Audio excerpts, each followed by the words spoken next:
तो बच्चों हम और दो टॉपिक की चर्चा करेंगे और इनकी परमिशन से जो है हम लोग दो टॉपिक की चर्चा और करेंगे भाई। तो वो टॉपिक क्या है? Concept of ions and variable valency. ठीक है, तो जल्दी से हम इस टॉपिक को देख लेते हैं। ये मैं पेजेस केमिस्ट्री वाले में इसलिए लगा के रखा हूँ कि ये इम्पोर्टेंट है भाई आपके लिए। तो आज जो ब्रिज कोर्स है केमिस्ट्री है ना, तो आयंस एंड वेरिएबल बैलेंसी, जल्दी से हम इस बात को सीखेंगे। आयंस, जल्दी से हम इस बात को सीखेंगे, ये हम लोग सीखेंगे जल्दी से ions and variable valency. Valency को आप सीख चुके हैं, तो जल्दी से हम आयंस और वेरिएबल बैलेंसी को समझ लेते हैं। तो कंसेप्ट ऑफ आयंस, आयंस क्या है जल्दी से देख लो फटाका। जैसे normally atoms are electrically neutral. अब देखो, याद करने वाली समझने वाली बात क्या है कि ये वाला पॉइंट समझने वाला है। फिर से देखो, normally atoms are electrically neutral. Reason उसका क्या है? क्योंकि प्रोटॉन और इलेक्ट्रॉन एटम में बराबर होते हैं, इसीलिए कोई एटम न्यूट्रल होता है। और क्या है? When an atom loses or gains electron, it gets an electrical charge. जब कोई एटम इलेक्ट्रॉन को लेता है या इलेक्ट्रॉन खो देता है, यहाँ पर क्या है? यहाँ पर -1 इलेक्ट्रॉन है, यहाँ पर -1 इलेक्ट्रॉन, -1 इलेक्ट्रॉन, और यहाँ पर है +1 इलेक्ट्रॉन, +1 इलेक्ट्रॉन। ठीक है, तो बहुत सिंपल सी बात है कि एन इलेक्ट्रिकली चार्ज्ड एटम और group of atoms is called an ion. तो बहुत सिंपल सी बात है। देखो, ये तुम्हारे सामने ये क्या है? न्यूट्रल एटम है, इसने एक इलेक्ट्रॉन लूज कर दिया तो ये कटायन में बदल गया, और इसने एक इलेक्ट्रॉन गेन कर लिया तो ये एनायन में बदल गया। जैसे अगर मैं तुम्हें समझा दूं, हाइड्रोजन से एक इलेक्ट्रॉन माइनस होगा तो ये H+ में बदल जाएगा, और लिथियम से एक इलेक्ट्रॉन माइनस होगा तो ये Li+ में बदल जाएगा, और क्लोरीन जो है अगर वो एक इलेक्ट्रॉन ले लेगा तो ये Cl- में बदल जाएगा। इसको पढ़ेंगे क्लोराइड आयन या क्लोरीन माइनस नेगेटिव आयन, उसको पढ़ेंगे H+ आयन, इसको पढ़ेंगे Li+ आयन। तो जल्दी से पॉइंट को हम देख लेते हैं। कटायंस में क्या है? इलेक्ट्रॉन खोने से बनते हैं, इन पर धनावेश आ जाता है, और आमतौर पर धातुएं ऐसा बनाती हैं। धातुएं में जैसे सोडियम हो गया, धातुएं जैसे Mg हो गया, जैसे एल्युमिनियम हो गया, जैसे कैल्शियम हो गया, है ना, ये सब धातुएं हैं, जैसे Fe हो गया।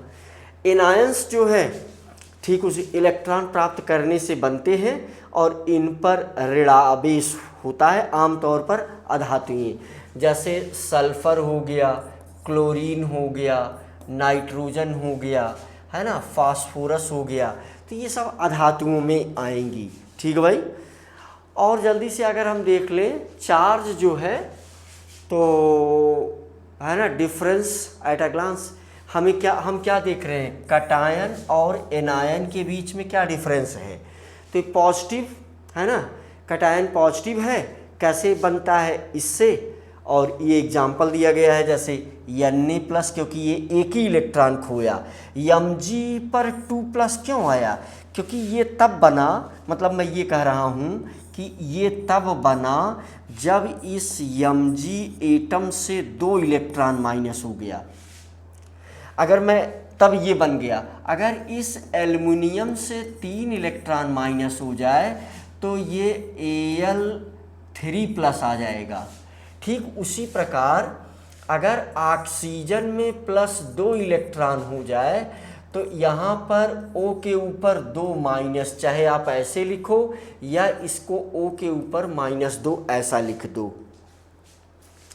वेरिएबल बैलेंसी की बात आती है, तो क्यों वेरिएबल बैलेंसी कुछ एलिमेंट शो करते हैं? Some elements exhibit more than one combining capacity. जैसे क्यों होता है ऐसा? ऐसा इसलिए होता है क्योंकि कभी कभी सबसे बाहरी कोश के ठीक अंदर वाली पिनल्टीमेट सेल है ना, पिनल्टीमेट सेल, ये पिनल्टीमेट सेल से भी इलेक्ट्रॉन बाहर निकल जाते हैं। देखो बहुत सामान्य सी बात है कि ये लास्ट सेल है, ये वाली क्या है? लास्ट सेल है। तो ये वाली सेल कौन सी है? ये लास्ट सेल है या आउटर मोस्ट सेल है। और ये वाली पिनल्टीमेट सेल है, ये वाली कौन सी सेल है? पिनल्टीमेट सेल है, वहाँ लिखा गया है। तो इससे भी जब इलेक्ट्रॉन निकलते हैं इसीलिए वेरिएबल वैलेंसी होती है।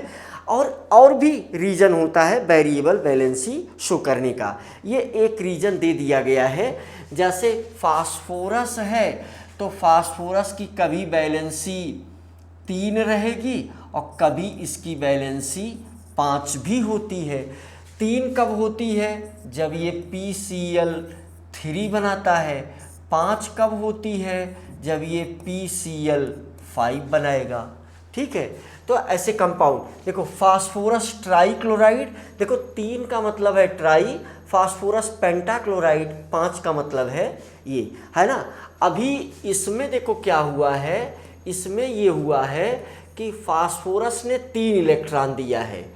एक इलेक्ट्रॉन एक क्लोरीन को, दूसरा इलेक्ट्रॉन दूसरे क्लोरीन को, तीसरा इलेक्ट्रॉन तीसरे क्लोरीन एटम को। ऐसे ही इस वाले केस में 5 क्लोरीन एटम को दिया है। आगे देख लो, जैसे Fe जो है, देखो ये 2 बनाएगा। जब ये +2 में होगा तो ये क्या बनाएगा? FeCl2। और जब ये +3 में होगा तो ये क्या बनाएगा? FeCl3, है ना। तो यहाँ Fe जो है ये +3 में है, यहाँ Fe +2 में है। अभी तुम्हें बताया कि इस Fe ने 2 इलेक्ट्रॉन लूज किया, निकाल दिया, 2 इलेक्ट्रॉन इसमें से माइनस हुआ, तो ये Fe2+ हो गया। और इस वाले केस में बहुत सिंपल सी बात है, Fe ने 3 इलेक्ट्रॉन निकाला तो ये Fe3+ हो गया। ठीक है, चाहे इसको हम ऐसे भी कभी कभी लिखते हैं, 3 बार प्लस लगा देते हैं।